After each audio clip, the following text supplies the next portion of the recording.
Ayan guys, so manihapon ta. Nangauna po ako mga batos. Magluto tag spare ribs, no? Ang gagawin ko dyan kay spare ribs, mahal ng spare ribs dito is i-season ko lang siya ng salt and pepper.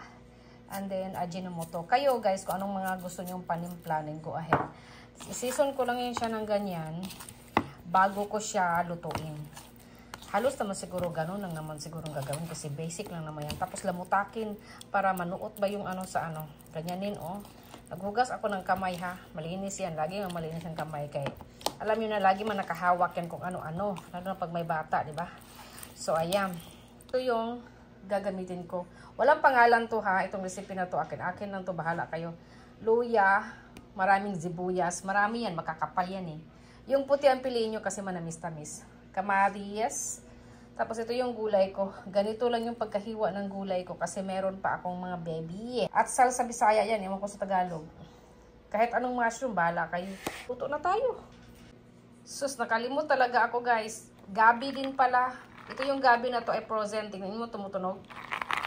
So, ang purpose sa gabi, para lumapot yung sabaw-sabaw. Ganun.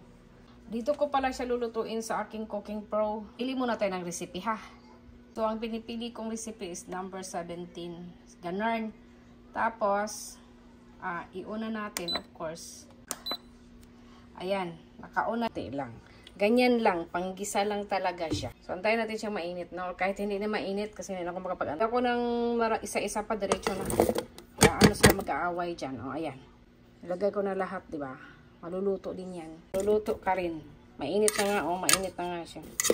Itong si spare rib, lagay na rin natin. Ganarn. Tapos, ilagay ko na rin si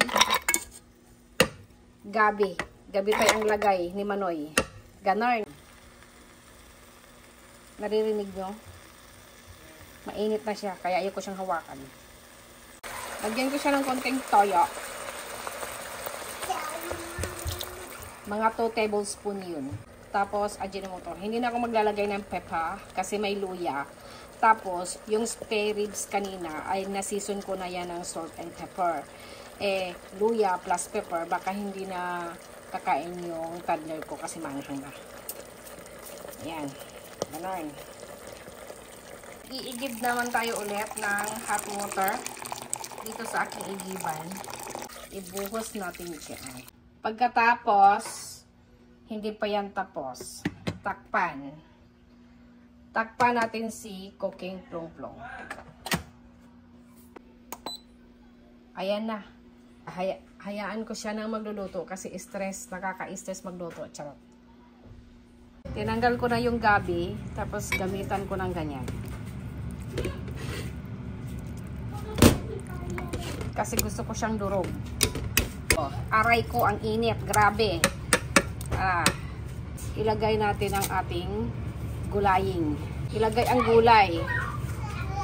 Malibang itong sili na. Maliban dito. Kasi talagang hindi siya maganda pag naluto yan eh.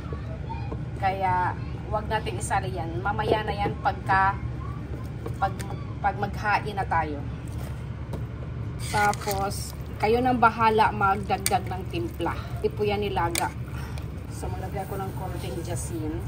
Ayan, naglagay ako ng konting asin. Tapos, ayan. Huwag natin masyadong haluin dahil latang-lata na yung yung spare ribs. Lutuin ko siya saglit, Ayan na siya, guys, oh.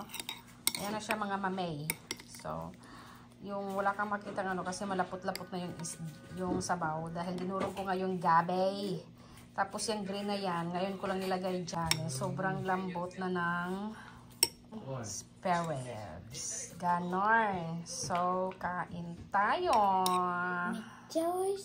Grabe daw, sobrang sarap sabi ng anak ko. Hapon nga lang salita niya. Ayan guys, so manihapon ta. Nangauna po ako mga batos. So, di lang na ako ikuan. So, ilang mga naong, no? Kaya murag, serious kasi sila silang gipagkaon. So, magbutang ta dali, no? Murag, lamion, manggod kaini siya. Charot. Mamili lang ta, no? Sa atong gusto. Apart. Tarag sarap ko magluto, ani. Bila lang ako magluto nito. Kasi nga, medyo pricey itong si spare ribs, guys. Dito. So, magkaunat ta. Thank you for watching.